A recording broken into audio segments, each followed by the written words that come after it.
Kartik Patel and welcome to my YouTube channel Mathematics. Standard 10 का chapter number 7 हम पढ़ रहे हैं कंट्रोल एंड कोऑर्डिनेशन। और कंट्रोल एंड कोऑर्डिनेशन में हमने लास्ट लेक्चर में प्लांट्स में किस तरह से कोऑर्डिनेशन सिस्टम एक्चुएट होती है उसके बारे में समझा था। तो आज के लेक्चर में हमारा जो मेन टॉपिक है वो है हार्मोन्स। हार्मोन्स के बारे में हम आज के लेक्चर में पढ़ेंगे। तो सबसे पहले हम ये बेसिकली समझ लेते हैं कि एक्चुअली हार्मोन्स क्या होते हैं। तो हार्मोन्स को समझने के लिए एक टॉपिक आता है जिसका नाम है केमिकल कम्युनिकेशन। अब केमिकल कम्युनिकेशन का मतलब क्या होता है? तो cells can not continuously create and transmit electric impulses. जो हमारे सेल्स होते हैं बॉडी में ये दोनों की बात हो रही है, प्लांट्स की भी बात हो रही है और एनिमल्स की भी बात हो रही है।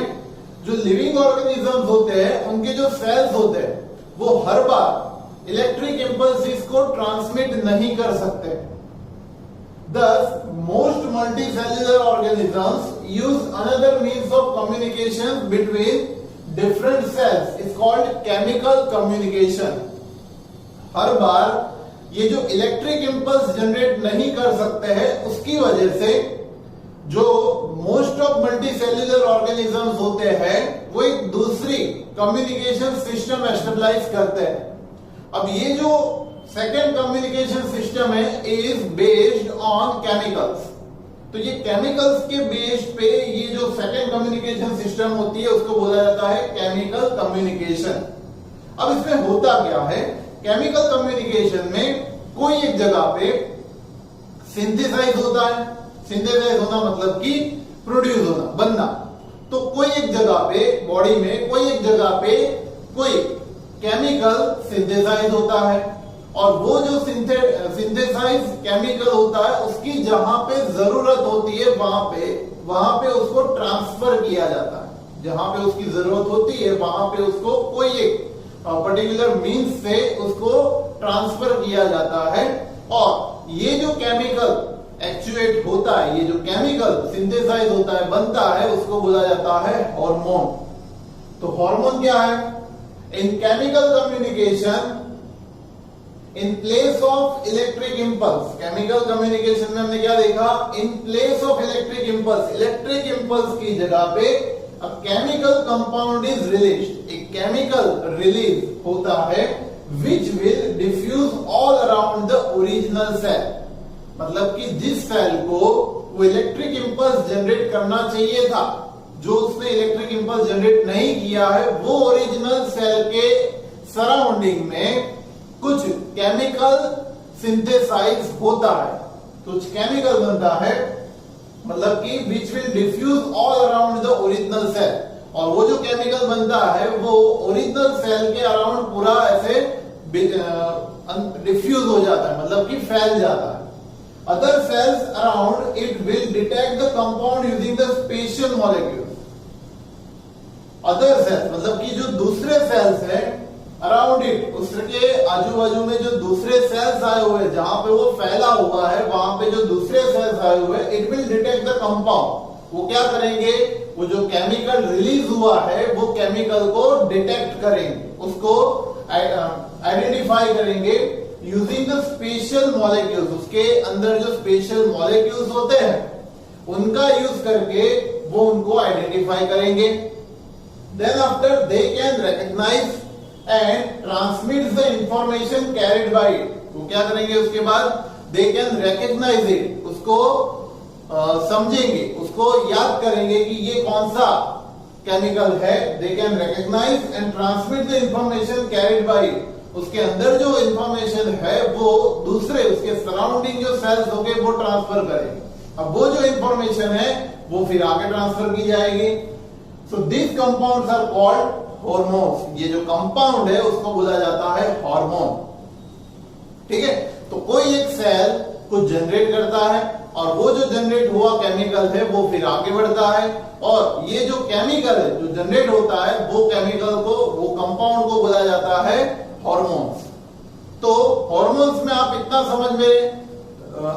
समझ में आ गया होगा कि जहां पे वो हार्मोन बनता है वो जगह मतलब कि site of synthesis, site of synthesis मतलब कि वो जहां पे बनता है वो प्लेस, और जहां पे वो एक्चुएट होता है, दैट मीन्स कि टारगेट सेल्स जहां पे उसको अपना वर्क करना है, वो दोनों प्लेस अलग अलग होती है। That's why you can say that place of synthesis मतलब बनने की जगह एंड प्लेस ऑफ टारगेट मतलब कि जहां पे वो एक्चुएट होता है वो बोथ आर डिफरेंट। वो कैसे होते हैं? दोनों एक दूसरे से अलग अलग डिफरेंट होते हैं। एक कहीं पे होता है तो दूसरा कहीं पे होता है। तो मतलब ये किस तरह से होता है उसको डिटेल में हम समझेंगे जब प्लांट एंड एनिमल हार्मोन्स के बारे में जब हम समझेंगे। ठीक है, सबसे पहले प्लांट हार्मोन्स की अगर हम बात करें तो प्लांट्स में जनरली बहुत सारे हार्मोन्स होते हैं, बट मेनली हमें 4 टाइप के जो हार्मोन्स है उसके बारे में डिटेल में पढ़ना है। सबसे पहले उसमें ऑक्सिन। ऑक्सिन वो कहां पे आया हुआ होता है, पहले उसका प्लेस देख लेते हैं। It is present at the tip of the shoots. Tip of the shoots का मतलब क्या होता है कि जहां पे सपोज कि ये प्लांट है, ये प्लांट जहां से ग्रोथ होता है तो उसकी लेंथ कहां से बढ़ती है? ये जगह से उसकी लेंथ बढ़ती है, तो ये यहां पे आया हुआ होता है। ऑक्सिन जो हार्मोन होता है वो एग्जैक्टली टिप पे आया हुआ होता है। वो किस लिए प्रेजेंट होता है? तो वो प्लांट की हाइट को इंक्रीज करने के लिए हेल्पफुल होता है। ऑक्सिन जो है increase the height of the plant. इसीलिए आपने देखा होगा कि अगर कोई प्लांट की हाइट को आप बढ़ाना नहीं चाहते हो, प्लांट की हाइट को आप नॉमिनल जो भी है वही के वही रखना चाहते हो, तो आपको क्या करना पड़ेगा? उसकी जो शूट होगी मतलब कि ऊपर का थोड़ा सा पार्ट अगर आप काट दोगे तो फिर उसकी हाइट नहीं बढ़ पाएगी, है ना। वैसे यूं चौड़ा होगा, फैलेगा, बट हाइट नहीं बढ़ पाएगी। So it is just because of auxin. Then after gibberellins. Gibberellins are the growth hormones, and growth of stem and flowers are depends on the gibberellin. Third one is cytokinins. cytokinins जो है वो cell division के लिए आया हुआ होता है। Cytokinin क्या करता है? मैक्सिमम अमाउंट ऑफ जो सेल डिवीजन होता है वो साइटोकिनिन्स की वजह से होता है। और जो साइटोकाइनिन्स होता है वो जहां पे सेल डिवीजन होना मतलब कि उसका ग्रोथ होना, वो प्लांट का ग्रोथ होना, और प्लांट के जो मेन प्रोडक्ट्स होते हैं जैसे कि उसके फ्रूट्स होते हैं, उसके सीड्स होते हैं, उसमें जो मैक्सिमम सेल डिवीजन होता है वो गिबरेलिन की वजह से होता है। So they present in the fruits and seeds, इसमें गिबरेलिन प्रेजेंट होता है। इसके बाद आता है एब्सिसिक एसिड। एब्सिसिक एसिड ये ग्रोथ इनहिबिटर है। ग्रोथ इनहिबिटर का मतलब ये होता है कि ये ग्रोथ को कम करता है। एब्सिसिक एसिड ग्रोथ को कम करता है। और कहां पे ये देखने को मिलता है? तो आपने देखा होगा कि बहुत सारे प्लांट्स में ऐसा होता है कि उसके जो सूखे पत्ते होते हैं, जो पुराने पत्ते होते हैं, पीले पड़ चुके जो पत्ते होते हैं, वो गिरते हैं। लेकिन वो किसकी वजह से गिरते हैं? तो वो एब्सिसिक एसिड की वजह से गिरते हैं। It is responsible of wilting of leaves. पत्ते उसकी वजह से गिरते हैं। ठीक है, सो ये मेनली प्लांट्स के 4 हार्मोन्स है जिसके बारे में आपको याद रखना है। ऑब्जेक्टिव्स में या 2 मार्क्स के क्वेश्चंस में आपको ये क्वेश्चन पूछ सकते हैं। ओके, नाम आपको लिखना, फंक्शन लिखना है और प्लेस लिखना है। Then after next is animal hormones. अब एनिमल हार्मोन्स में भी इसी तरह की पोजीशन रहती है। एनिमल हार्मोन्स में क्या होता है कि एक जगह पे कहीं पे सिंथेसिस होता है और जहां पे दूसरी जगह पे जहां पे उसकी जरूरत होती है वहां पे उसको ट्रांसफर किया जाता है। तो इस तरह से एनिमल हार्मोन्स का जो लिस्ट है वो मैं आपको समझाता हूं। सबसे पहले उसमें एड्रेनालिन। एड्रेनालिन जो हार्मोन है वो पहले तो स्टमक में जो अपनी एड्रिनल ग्लैंड आई हुई है, हमारी बॉडी में बहुत सारी एंडोक्राइन ग्लैंड्स होती है, और वो जो एंडोक्राइन ग्लैंड्स है उसके बारे में ये जो मैंने आपको टाइप्स, ये जो हार्मोन्स के बारे में समझा रहा हूं, वो सारे के सारे एंडोक्राइन ग्लैंड्स के ही पार्ट्स है। अब डिफरेंट जगह पे डिफरेंट एंडोक्राइन ग्लैंड्स आई हुई होती है और वो डिफरेंट हार्मोन्स को सेक्रेट करते हैं जिसका फंक्शन अलग अलग पोजीशन पे अलग अलग हो सकता है। वो हर एक फंक्शन को मैं आपको डिटेल में बताने वाला हूं। तो सबसे पहले हमारे स्टमक में जो एड्रेनलिन ग्लैंड आई हुई है वो क्या करती है, तो वो सबसे पहले सेक्रेट करती है एड्रेनलिन हार्मोन्स को। और आपने देखा होगा कि जब आप कोई वर्क वाला ज्यादा लोड वाला काम करते हो, जैसे कि आप बहुत एक साथ सपोज कि 4 या 5 फ्लोर एक साथ चढ़ गए सीढ़ियों से, तो आपने देखा होगा कि आपकी सांसें फूल जाती है, ब्रीदिंग थोड़ी सी फास्ट हो जाती है। और वो क्यों होता है, तो वो होता है एड्रेनलिन की वजह से। अब एड्रेनलिन ऐसा तो क्या करता है, तो इसका फंक्शन मैं आपको समझाता हूं कि जैसे ही आप ये ज्यादा वर्क वाला काम करते हो, जैसे कि आपने बहुत ही रनिंग की है, तो रनिंग की है उसकी वजह से आपके जो मसल्स सेल्स होंगे, वो मसल सेल्स को ज्यादा से ज्यादा ऑक्सीजन की रिक्वायरमेंट होगी। अब वो ज्यादा से ज्यादा जो ऑक्सीजन की रिक्वायरमेंट होती है वो कब फुलफिल हो पाएगी, जब ज्यादा से ज्यादा ब्रीदिंग करोगे तब। और ज्यादा से ज्यादा ब्रीदिंग कब हो पाएगा, जब अपने रेस्पिरेशन सिस्टम में समझा था कि जो हमारा डायफ्राम होता है वो डायफ्राम अप एंड डाउन होता है, उसकी वजह से हमारे चेस्ट में जो वैक्यूम जनरेट होता है उसकी वजह से हमारे लंग्स ऐसे ही चौड़े होते हैं, और उसकी वजह से आउटसाइड एटमॉस्फेरिक जो ऑक्सीजन है वो हमारे लंग्स में अंदर आता है। तो वो डायफ्राम की पोजीशन को फास्ट करना, साथ ही साथ हार्ट बीट को फास्ट करना, साथ ही साथ हर एक हमारे मसल सेल्स को ज्यादा से ज्यादा ऑक्सीजन सप्लाई करना, ये सभी जो वर्क होता है वो एड्रिनल हार्मोन की वजह से होता है। अब इसमें ये होता है कि जब भी आप ये ज्यादा लोड वाला वर्क करते हो, तब जो ब्लड हमारे स्टमक को या फिर दूसरे इंटरनल ऑर्गन्स को ट्रांसमिट होता है, वो थोड़ी देर के लिए बंद हो जाता है। ध्यान से समझिएगा इसको। क्या होता है कि जब ये सेक्रेट होता है एड्रिनलिन, जब हार्मोन सेक्रेट हुआ, वो डायरेक्टली एस्टेबलाइज होता है हमारे हार्ट पे। डायरेक्टली कहां पे जाता है, हमारे हार्ट में जाता है, और हार्ट को ये एक्चुएट करता है कि उसका रेट फास्टर हो जाए, और उसका रेट फास्टर होगा तो साथ ही साथ डायफ्राम का भी रेट अप एंड डाउन होने का फास्टर हो जाएगा। तो उसके साथ साथ हमारी ब्रीदिंग फास्टर हो जाएगी, मतलब तीनों काम एक साथ हुए। अब blood supply, maximum blood supply जो हमारे स्टमक को और दूसरे इंटरनल ऑर्गन्स को हो रहे थे, वो वहीं पे थोड़ी देर के लिए स्टॉप हो जाएंगे। तो इसके बाद जो हमारा मैक्सिमम ब्लड होगा वो सप्लाई किया जाएगा हमारे मसल सेल्स को। मसल सेल्स को जहां पे ज्यादा से ज्यादा ऑक्सीजन की रिक्वायरमेंट है, तो वो मसल सेल्स वो ऑक्सीजन को ज्यादा से ज्यादा मतलब मैक्सिमम अमाउंट में गेन करेंगे, और आर्टरीज के थ्रू उसको गेन करेंगे, और वापस से वो कार्बन डाइऑक्साइड जो कंटेंट होगा वो वापस से हमारे ब्लड में सप्लाई करेंगे।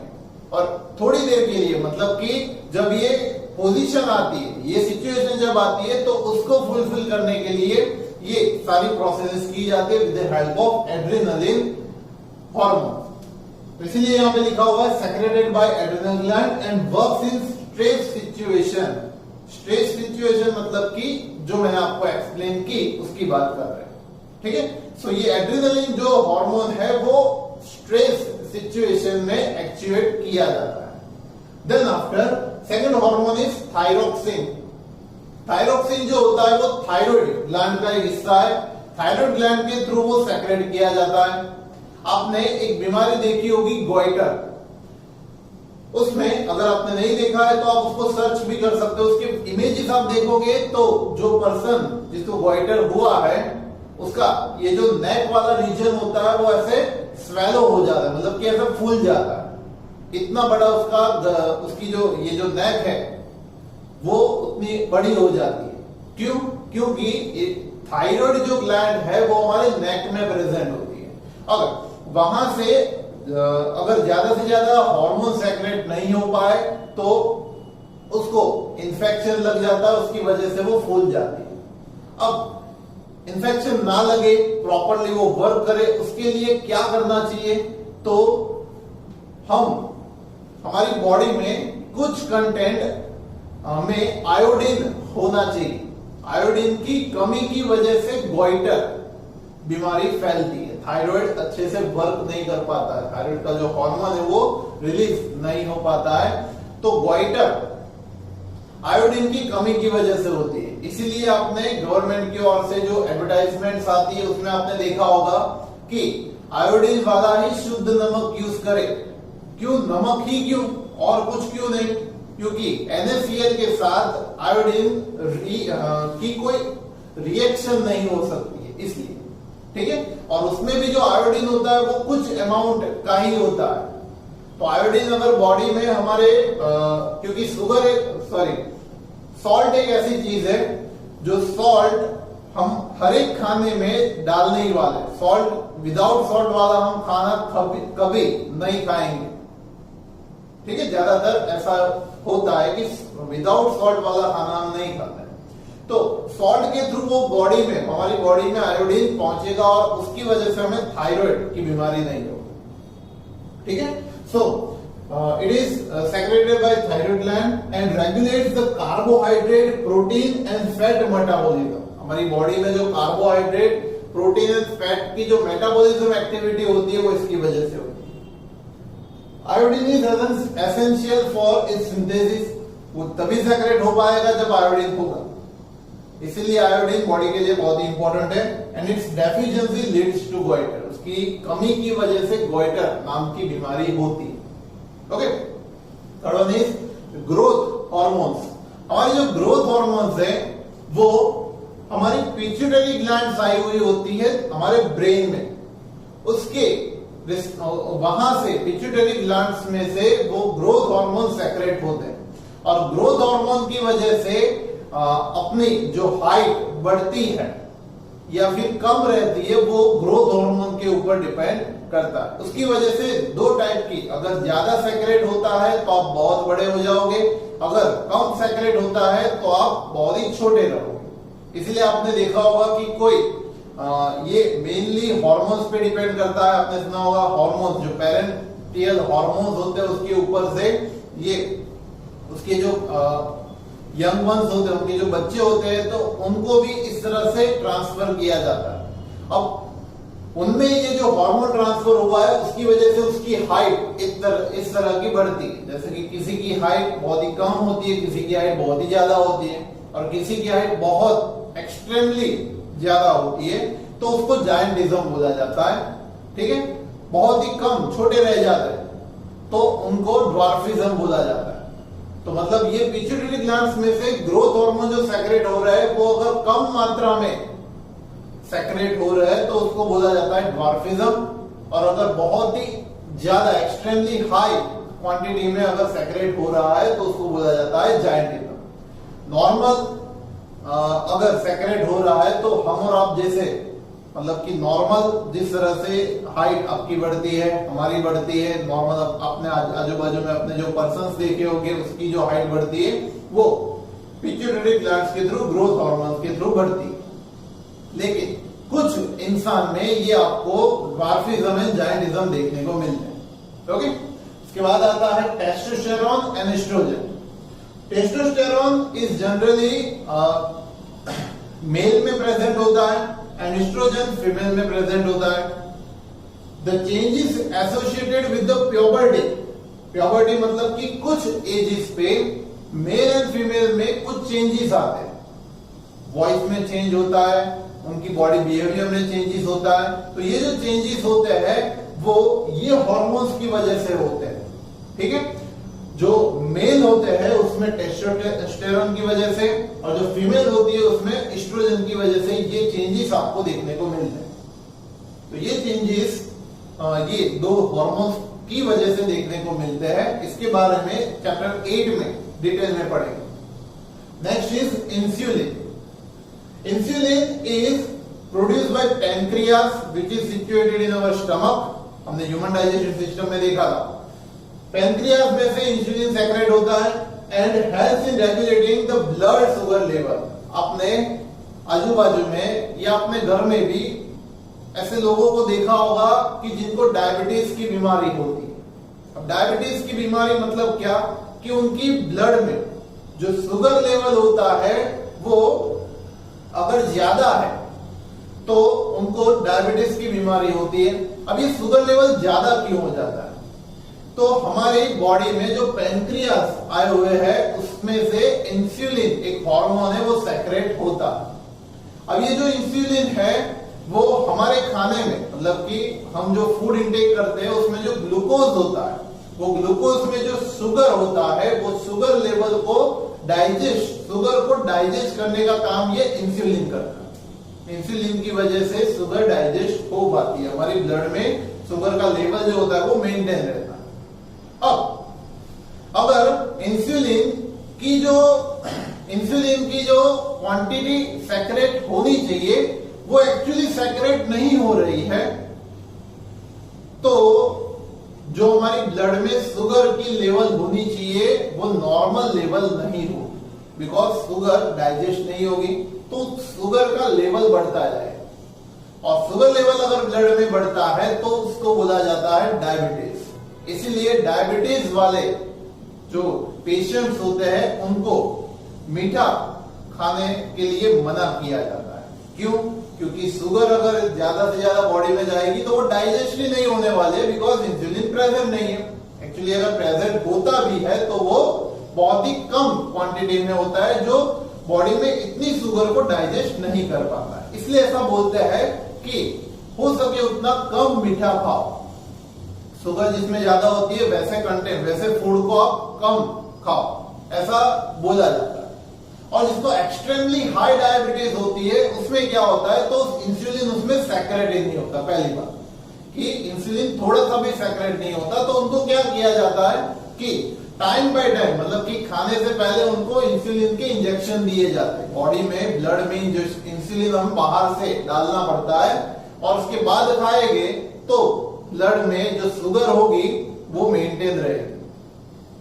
ठीक है, तो ये डायबिटीज की जो बीमारी है वो इंसुलिन की कमी की वजह से होती है।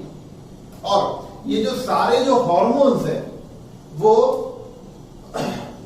डिपेंड करते हैं हमारे डीएनएस और आरएनएस पे। जनरली जो पेरेंट्स के जो हार्मोन सेक्रेशन की जो प्रोसेस होती है उसी तरह से उनके जो यंग वंस होते हैं, उनके जो बच्चे होते हैं उसमें भी ये हार्मोनल एक्टिविटी आपको देखने को मिलती है। ये उसी का एक हिस्सा है। इंसुलिन जो है वो भी पेरेंट्स में से उसके जो यंग वंस है उसमें आपको देखने को मिल सकती है। ठीक है, तो ये सारे जो हार्मोन्स है उसकी एक्टिविटी मैंने आपको डिटेल में बताई है। जनरली इसके बाद का जो टॉपिक है वो एंडोक्राइन ग्लैंड्स के रिलेटेड है, जो कि हमने इसमें पूरा का पूरा कवर अप कर लिया है। और उसके रिलेटेड जो बीमारियां होती है वो भी मैंने आपको यहाँ पे बताई है। तो चैप्टर के रिलेटेड जितनी भी थियोरेटिकल पोर्शन है वो हमने आज के लेक्चर में खत्म किया है। तो अभी तक के जो हमने जितने भी लेक्चर्स किए उसमें कंट्रोल एंड कोऑर्डिनेशन चैप्टर में जितने भी टॉपिक्स आते हैं वो हमने आज खत्म किए। इन शॉर्ट ये चैप्टर हम आज खत्म कर रहे हैं।